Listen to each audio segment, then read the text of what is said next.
Okay, I decided that another video would be helpful to sort of fill in some gaps and make sure that it's understood about film positives and how to make them and how to work with them. So I have an example here that is larger than what I'm requiring you to do. So ignore the size and pay attention to all the other aspects. So first, here is a mock-up. So in this case, the mock-up is just a random piece of paper that has been taped down to a thicker piece, and this thicker piece is the same size as the print that I'm going to make. So my mock-up is the full dimension of the print. And when I taped this sheet down, I taped it where I was paying attention to the relationship between the image and this edge out here, because that's going to ultimately be my negative space, not that. So in this case, there's no rectangle implied, so margin just bleeds into negative space. So that's my mock-up. Then, from the other videos that you saw, you would get yourself a piece of Velvetone as well as a piece of Rubylith. So you have one of each, and the dimensions of those two match the outer dimensions of your mock-up. And you punch holes in the Rubylith and the Velvetone just like the mock-up does. And you take registration pins and you put them into the mock-up. And just to remind you, the registration pins are in the gray cabinet, which is right next to the computer room. And they are right here. Okay? So, of course, when you start, your piece of Velvetone will be blank. It won't have anything on it. And you will place that on the pins, like that, and then you will take your script brush and draw. With the black ink, the drawing ink, that is that stuff. And we provide that. You're welcome to buy your own, but you're also welcome to use this. Use these in the shop. Please don't take these containers out of the shop. If you'd like to take some of this ink home, you're more than welcome to. Just bring your own container. I don't have enough for everybody to bring home. So as you see here, I've already drawn quite a bit. And as I talked about in the other video, if I draw like this, all of these marks look pretty dark. And so I might assume that all of those marks will block the light when I expose the screen. And they're not. Looking at it like this, I can already see that there's some lines that are lighter than others. And if I turn on the light table, I can really see that some of these are significantly lighter.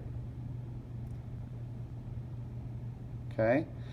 So in some cases, like right here, this part right there, I painted ink there, and then when it was dry, I scraped it off with a razor blade. And then I went back over it in these darker marks because I wanted some darker and some lighter.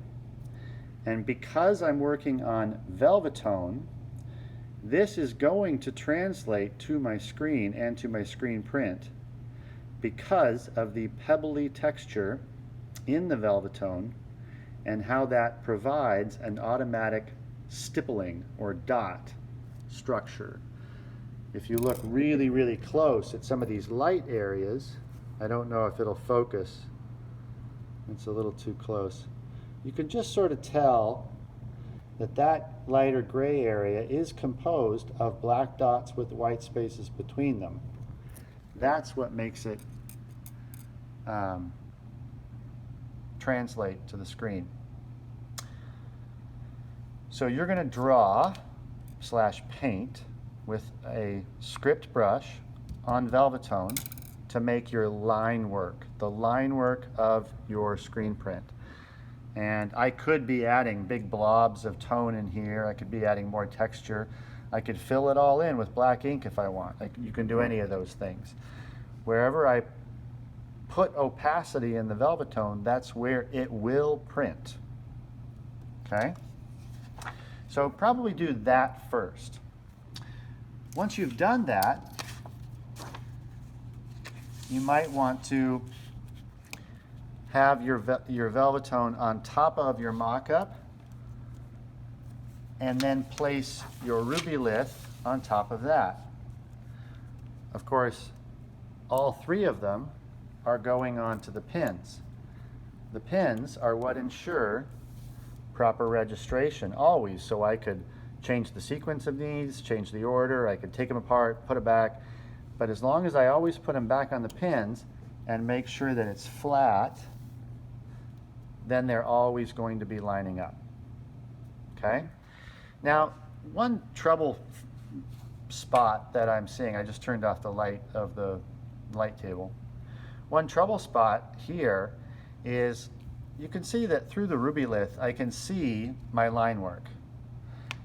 But my Velvetone the line work on my Velvetone is really dominating here. And that's okay, but the pencil lines might actually be a little bit of a distraction. Ultimately, I want my ruby lith to align in registration perfectly with the other film positive. The mock-up is a starting place. It gets me going. It gives me something to trace from on the Velvetone, but as I go to cut the ruby lith, I might be better off setting the mock-up aside and instead just going with the Velvetone and the ruby lith and putting the pins in one-handed is kind of a challenge. Easier with two hands. Okay, so I've now got both the Velvetone and the ruby lith on top, and both are through the pins, okay? And I make sure it's flat. Now, of course, a new sheet of ruby lith would be solid red. You might have peeled off a little portion down here when you punched your holes, but the rest of it will be solid red. And as I showed you in the other video, that's when you would take your X-Acto knife and just drop the blade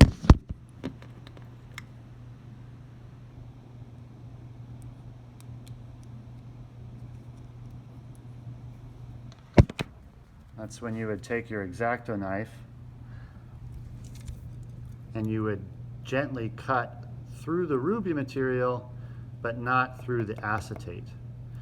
If you accidentally cut through the acetate, then you can put some clear tape on the back side of the ruby lith of that acetate, and that'll help. But if you're cutting through the acetate, there's generally two reasons for that. One is that your blade is really dull and you need to replace it, and or that you're pressing too hard. So if your blade is dull, what happens is you start to compensate with pressure, and that pressure ends up going through the acetate. Or if your blade is sharp and you're still pressing too hard, then obviously it's going to go through as well. The trick to cutting ruby lith is to use always a very, very sharp blade. So you're going to want some spare ones around. And then to not press very hard. So you're going to cut through this ruby material, and in one of the other videos you saw me peel that away. Once I cut my whole shape, then I started peeling away the non-image area. So this is non-image area, this is image area, this is non-image area right there. So I peel the ruby lith away wherever I do not want any ink to print. And because this ruby lith is for my second color, both of these will get burned onto a screen, and I will print the solid first, and then I will print the line art on top. Now what that looks like is here is an example of just the solid that's screen printed on paper. Notice too that it aligns with my pinholes. See, so this is the actual print paper, the actual screen print, and I punched holes in that too. So when I use registration pins there, it all lines up perfectly. So that's the first layer, and that's what the first layer is going to look like. And then I don't have a print of just the second layer by itself, but I have a print of the second layer with the first layer, but the first layer is just a different color. So I've used this demo print multiple times. So I printed this green one day, and I printed this this color another day. And here the line art is screen printed in blue. And it's important to understand what does translate and what doesn't. So check out, I'm going to zoom in on this area right here, and notice that some of these lines are lighter than other ones. So that's what it looks like in the Velvetone, and that's what it looks like there. So you can see that we did lose a little bit. We lost a little bit of our light values, lightened a little bit. But notice, if I zoom in there, you can really see how the screen print is granular. And look at those slightly darker ones right there, and you can really see the granular nature.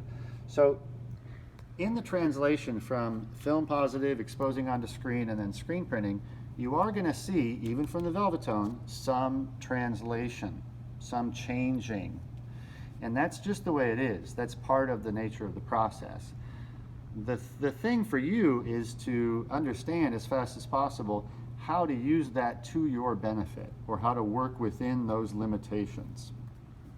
The Velvetone does go a long way towards helping that process be somewhat predictable. And that's why I'm having you use it. So I think that's enough. You're going to make, for your project, your head, one Velvetone film positive, and I want you to draw with ink. If you want to, you could also add this aquarelle pencil, and you're going to make one rubylith. I would keep the rubylith fairly simple. Don't overthink it. Just choose a shape. It could even be, like this case, the entirety of the head, or choose a shape or shapes in your image to use. One other thing, if you want to use one of these pencils, Printmaking does sell these. I'll show you where they live. You would, if you're here during monitors hours, this room will be open.